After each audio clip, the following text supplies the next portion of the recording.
Okay, I think this is recording here. Let's see, this is, yeah, I'm doing this one a little bit oddly. Here we go. Um, so I just wanted to make some further comments about the message board, yesterday's message board where we interpreted the different situations. And I wanted to talk about some of the things people said about some of the poems.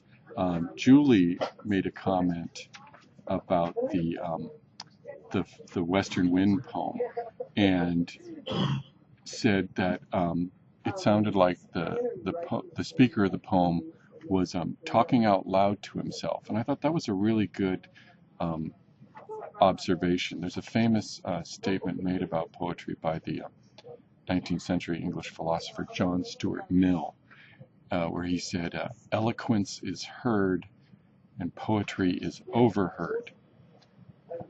That again, eloquence is heard and poetry is overheard. And when he says eloquence, he means something like oratory or speech. And in a situation where someone's delivering a speech, they are deliberately and fully sort of communicating directly to an audience. They're speaking to people who are hearing them. But in poetry, is quite often set up in such a way as that the speaker actually, like Julie said, seems to be talking to themselves, and the reader is someone who's coming in and overhearing this speech. They're not being deliberately communicated to, they're kind of being indirectly communicated to.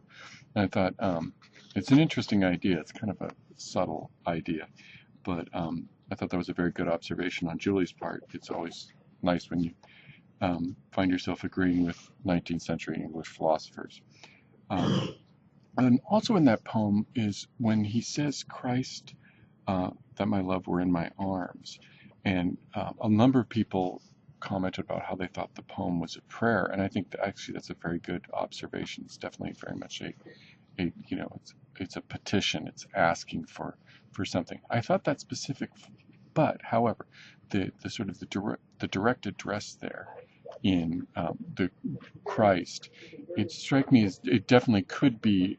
It could be sort of an address of a prayer.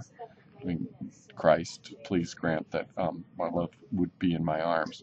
But it also has something of a kind of what you might say a swear to it as well. It could be something of a curse as well, and it's a common formulation. So when certainly a curse when people are angry. I think I made a comment. Made a response to someone's posting. I said something like, "Christ, I wish my wife would stop playing her tuba." And and I think you've heard things like that, that kind of particular swearing there. And it's like, again, this is one of the cases where the interpretation I think could go either way. But I think there's also that possibility that there's something of a curse going on in that. Um, in the Boston Evening Transcript, and a number of people thought that this speaker was the paper boy, and I think that, and I think when in the end when he says Cousin Harriet, here is the Boston Evening Transcript, you would address. I think when you address someone Cousin Harriet, we say Cousin Harriet. I think it has to be your cousin. It has to be sort of a member of your family. So if this is a paper boy, they're delivering the paper to someone that they know, someone in their family, their cousin Harriet. I think what's more likely in this case is that it is an actual family member, and this is a person who lives in this house, lives with their cousin, and they've sort of picked up the paper off the stoop. Although I think, I may be wrong about this, I'm not always great on the history. I think at this time, you're getting the newspaper from a newsstand, or so someone's selling the newspaper on the street, or quite often what they had at the time is what they called newsboys. So the paper boys, instead of having a route where they delivered the papers, would actually walk up and down the street with a bag full of papers and would sell them to whoever was there. If you're interested in sort of the history of child labor and exploitation of child labor, newsboys were pretty bad example of exploited child labor. I think Rebecca had a really good comment on on when she noticed that opening image in the poem. So the readers of the Boston Evening Transcript uh, sway in the wind like a field of corn. Um, and in there, I think is definitely a case of it's a simile. It's a comparison. One thing is compared to another thing, and I think it's also someone made a comment about, I think, Clarence, the words in a poem not necessarily meaning what they say, but being metaphorical. And I made a comment that I sort of disagree with that, and I'd like to talk you guys out of thinking that way about things. But I think this is a case actually where this is a metaphor, that this is not an observation of something that's actually happening, but they're trying to capture a certain frame of mind, a way of life, a way of thinking.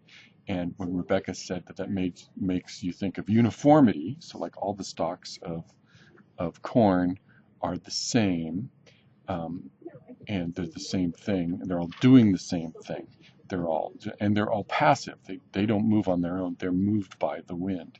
And I think it's definitely kind of a comment on the kind of people that would read the newspaper, which I think it's something I could go on at length about this and also talk about philosophers and things like that. But it was kind of like a common complaint in the late 19th, early 20th century about newspaper readers versus people that read like philosophy and stuff like that. And then finally, I liked very much in the last situation where the teacher came in and stared out the window and recited the poem, and that's very good. That is a Hilaire Belloc poem. I should try to bring in I'm trying to remember to bring in the book. I'll show you guys a copy of the book. But I thought that was a very good comment. That was a very good identification there. And I like how you guys said it was you didn't think there was any problem with this guy. You thought, and almost all of you seem to think that, oh, this would be a very interesting sort of experience and a great, attention, a way for a teacher to get the students' attention. And I hadn't really thought of it that way. And so I think that's interesting. I think I try to do that in one of my real life classrooms. So I think I learned something from you guys, which is very cool. Okay. So this is that, and I'm probably going to do another one of these over the weekend as a kind of a summing up of the this is just to say discussion board. So get across some points that you might not have gotten. Okay, so again, I thought it was a great discussion. I think the class is going really well, and I will be talking to you soon.